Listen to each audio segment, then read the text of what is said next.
Hi everybody, this is Christine Bertram coming to you from the Cards by Christine studio here in Fond du Lac, Wisconsin. And I have a beautiful card focusing on the Country Home stamp set that says Happy Harvest Blessings. And on the inside it says, You are the happy to my day. But I think on the card that we're going to be making today, instead I'm going to put Simply Thankful for all the good things.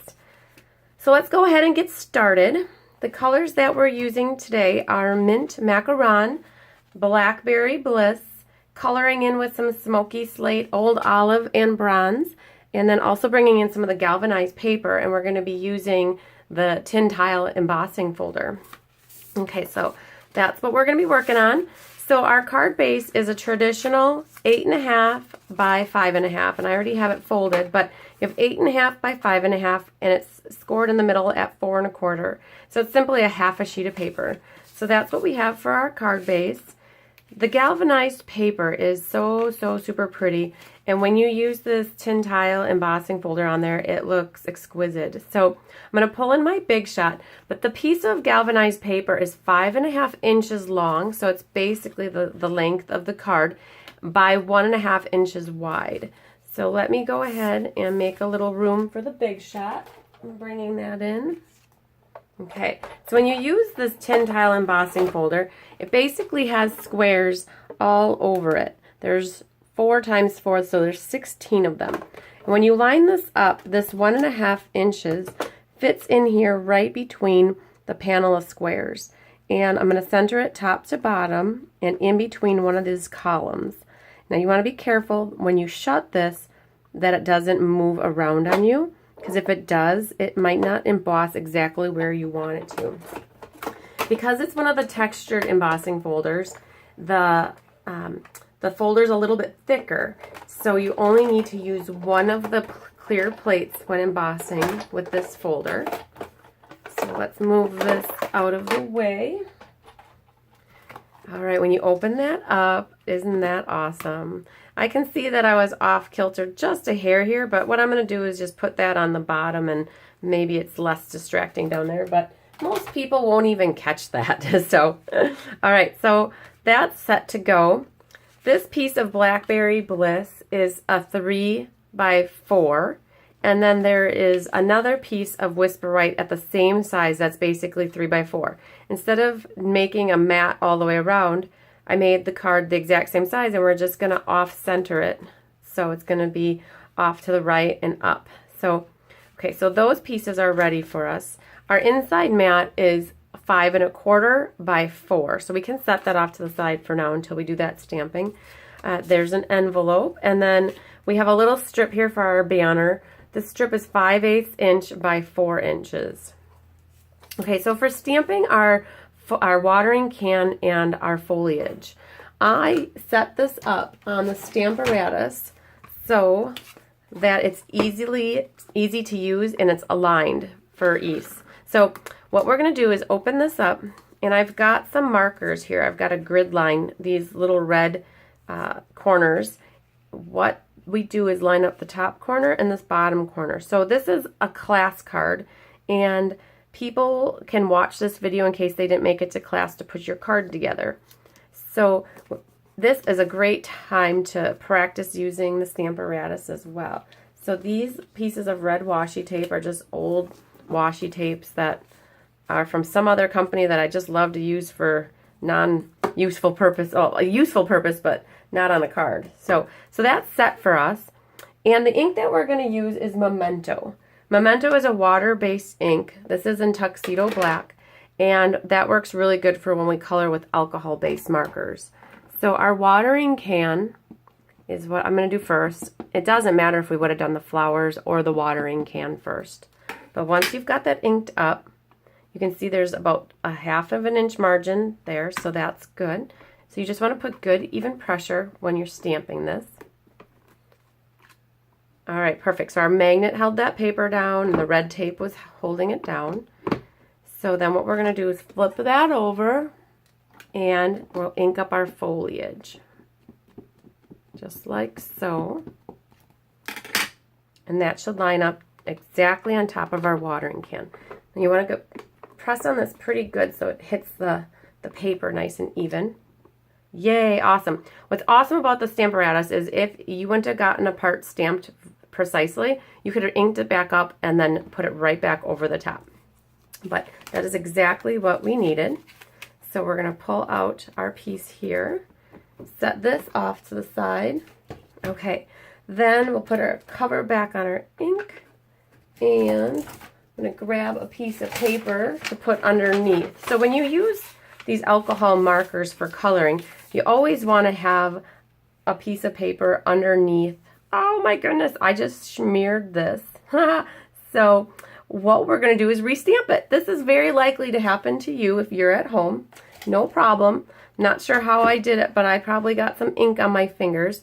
This is perfect because there's two sides to every piece of paper, and it's very possible I got ink from something there, but there's two sides to every piece of paper, so we get to do this again because if you're like me, you like things to look nice, and if I can fix this now, I will.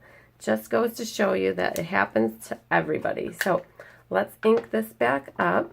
So do you notice I have my tape runner here? I don't know if you can see it. Yep, I think you can. My tape runner is underneath there.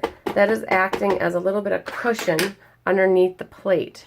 So let's see once here. I feel like this is crooked just by a hair. All right, let's do that. Okay, we're going to do this again. Take two. All right, so we got our foliage there. We're going to flip this over. Put that down, and now we're going to ink up the watering can next. Okay, and that should go right there. Okay, I'm going to cover that ink up, move that out of the way. Okay, voila. Now, before I continue, I'm going to make sure that I have all this ink off my fingers. We're going to move this out of the way. Now we can get back to our coloring. So, if you haven't used water-based marker or the alcohol-based markers before, this is a good little tip for what I like to do. I always like to do the darker marker first. So this is Smoky Slate, and what I do is color over areas that I want to be accented. So I see these little, I don't know if they're wear spots or rust spots on this watering can. To me, that looks like it could have some extra darkness there. I also went over by the pouring spout here. I see some more of these little dots along the side, and I'm also going to do the bottom. So when I do this, I want to make sure that I'm not coloring hard with my markers. The tips are very delicate, and the lighter you are on them, the more that they will last. So I just pulled in the light Smoky Slate, and you can see I'm just going in small circles. When you do small circles like this, it allows for it to cover really, really nicely, and you don't get many lines. So when you're doing the lighter marker, you do want to keep going back over the top of that darker area. That will help to eliminate any potential lines. So you can see there's still a little bit of a line there. What I'm going to do is go right back over that, and then I'm going to go over this area one more time, and then this area. So that blended that really nicely, and you can see it's a little darker on the sides. But if you look at my sample here, you can see there's a little bit of lightness on the left-hand side. And what I did is I brought in my color lifter, and that's exactly what it does, is it lifts color. So I'm going to put that right over the top of it on this left-hand side to kind of give it a little bit of lightness there. Okay, so that lightened it up. Now our cattails, I used bronze. Bronze is great for a skin tone, but it's also a really cool color if you need some browns. Stampin' Up! Has a soft suede as well, so if you wanted to do a little bit of differentiation between like where these dots are, you could use the soft suede light and dark. Then for our little berries here, I pulled in the crushed, oh actually it's Cajun Craze, and I'm just going to lightly dab in the middle of each of those little balls, just like so. Okay, then we have our cabbage. So cabbage is different colors. In this case, I made the cabbage a purple cabbage, and I'm going to use my dark Blackberry Bliss, and I'm going to color along the top more to get that edge darker along the top. And then I'm also going to go along the lines here just to give that a little bit of contrast. I'm going to pull in the light Blackberry Bliss. I'm using the small end on a lot of these different areas because they are so small, and I don't want to use that thicker tip because it might go over the edge for me. I think I have more control over the surface area when it's a smaller area like this when I use the smaller tip. So you can see here what I'm doing is taking the light one and going over everything. Yay, awesome. Okay, green next. This is Old Olive. And what I'll do is pull in the dark one first. And I'm going to go over the vein areas with the dark one first to give those a little bit of distinction. If they don't have veins, you could just pick one side of the leaf and then highlight that area. So like here, I have no idea what's going on there, so I'm just going to put a little bit of darkness there, and I'm going to do a little bit right there. So in this card, I did do this foliage part here too with the dark. So again, that fine tip works really nice for little areas like this. So just go ahead and fill them in. If you would prefer to use the light green, you're more than welcome to. And if you want to put some light and some dark, it's your card at the end of the day. Make it exactly how you want it and envision it. So it doesn't upset me at all if you change the card. And heck, I probably won't even see it unless you send me a card in the mail. So, all right. So we've got our dark green done. These markers snap really tight. The reason that is because they want to keep the air out of the markers, because alcohol-based markers do dry. And as soon as you're done using them, you definitely want to cover them up.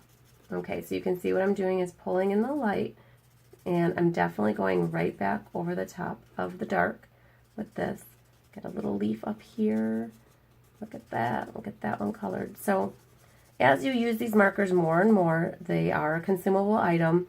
They will eventually wear out. So the best care you can give them is, as you're using them, just be very delicate and gentle with your tips of your markers and covering them up.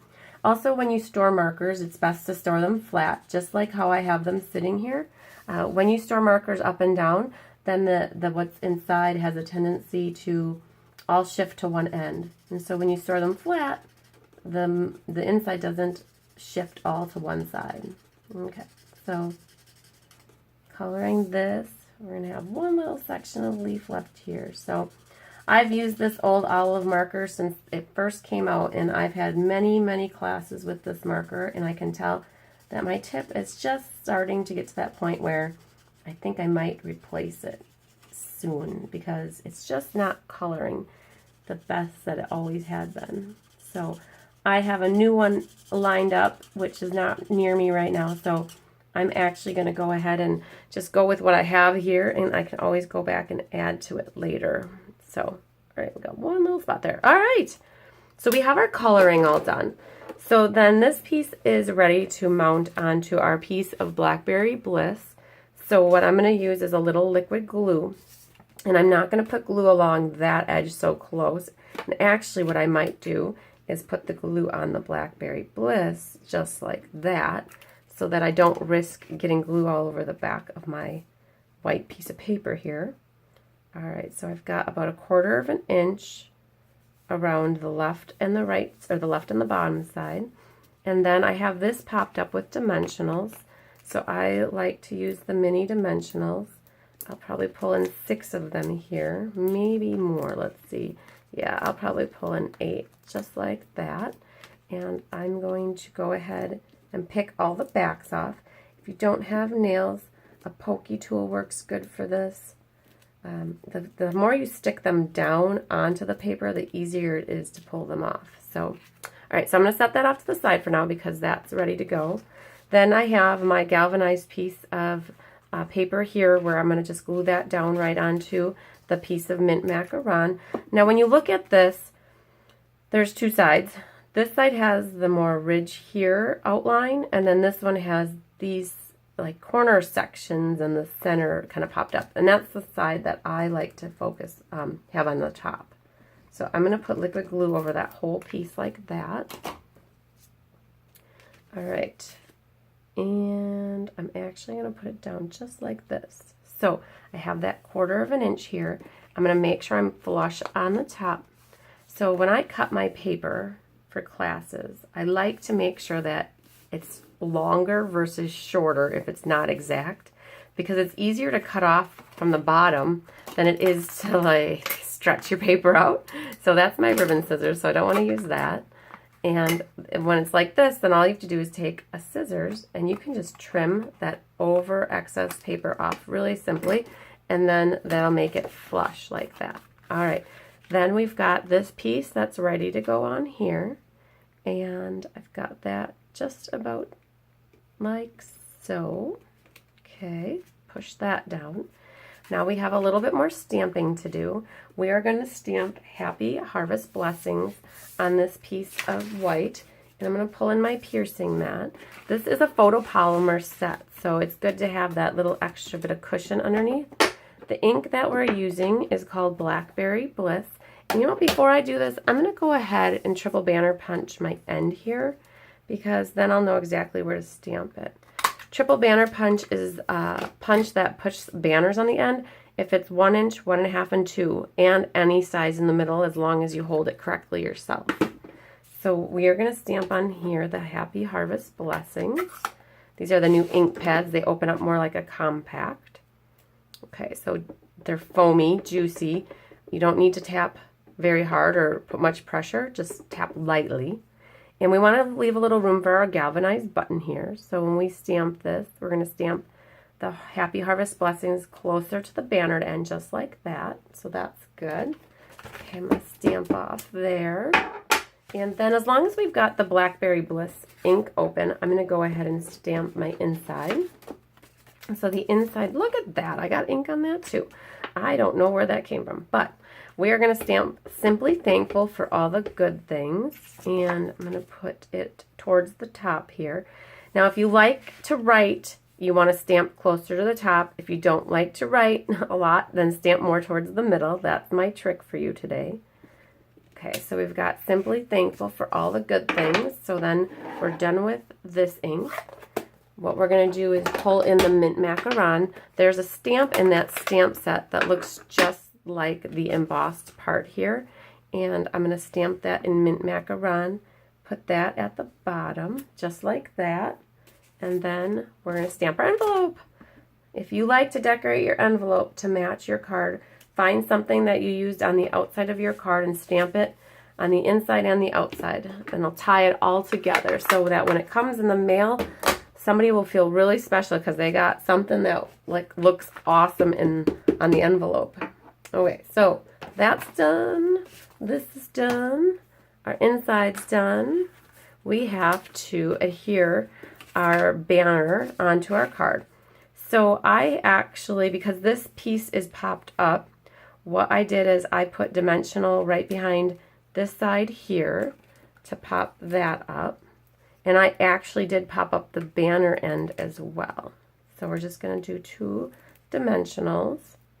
And then I've got it kind of at the bottom of the watering can, and I can see my white piece is a little bit longer than this white piece. So what I'm going to do is take that off of there and just trim off a little section here. And we'll start over with that pop dot. That'll go right on the end here. Had I left it, it would have probably gotten cut off. So we're just going to put that right like so. Yeah, there we go. Okay, we're going to pull in a galvanized button. These are awesome. You get 24 of them in your container. And what's best to use with the galvanized button is a glue dot. So what I'm going to do is take and put a glue dot on one side of it, and then put a glue dot on the other side of it like so. And I'm going to put that so my holes are going left to right. And then lastly, we have some of this Nature's Twine in the Blackberry Bliss. And if you can see closely here, this is only 3 strands of Blackberry Bliss. And how you get that is by taking it apart. So I'm going to see how much I need to do a bow. So something like that. So cut what you need. And then what you're going to end up having to do is pulling apart a few of the strands. I was able to get 3 chunks. So 1, 2, 3. So it makes your ribbon last a lot longer, and it makes it so that your bow is so much less bulky. If you try to tie a bow with that ribbon being that thick, it would have a really weird knot. It would work, but it would be a thick knot, and it would pop up even higher on your card. So what we did is we just made it less bulky. So that was the bow maker. If you don't have one of those, contact me. I can help you get one. I know somebody who knows somebody that makes them. Cheap, 10 bucks. You can send me an email at chrismbertram@msn.com, and I'll help you get your bow maker. But look at that. That's going to go right in the middle there.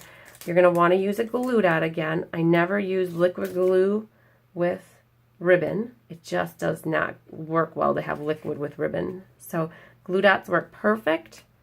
All right, and then we're going to use our ribbon scissors to cut our tails at the bottom here. And what I'm going to do is I always like to wrap my thread or ribbon back up with some tape so it doesn't unravel on me. Wow, that's awesome. We really pulled this card together. All I have to do is glue the inside in. So I use my liquid glue the most when I'm gluing pieces together or adhering paper together. So you're going to have about 1/8 of an inch margin all the way around when you put this in here. The liquid glue allows for you to move it back and forth before the glue sets in case you don't like where it's positioned. So yay! Okay, we've got our card done. Happy Harvest Blessings. Beautiful card for the fall to give to somebody for Thanksgiving. You could even give them, you could put a little happy birthday sentiment on here if you're making this card at home. And put a birthday greeting in there. Very pretty card. So again, this focused on the Country Home stamp set. Some of the galvanized buttons, the Nature's Twine Blackberry Bliss ribbon. We used mint and blackberry for our inks, and we used a lot of the blends for coloring. So I loved stamping with you today. If you want to try making this card at home, look for all the dimensions and supplies on my blog, which is cardsbychrisb.com. And that's cards by Chris, CHRISB as in Bertram.com. I love stamping with you again, and I hope you enjoyed it. You have a good rest of your day. Thanks.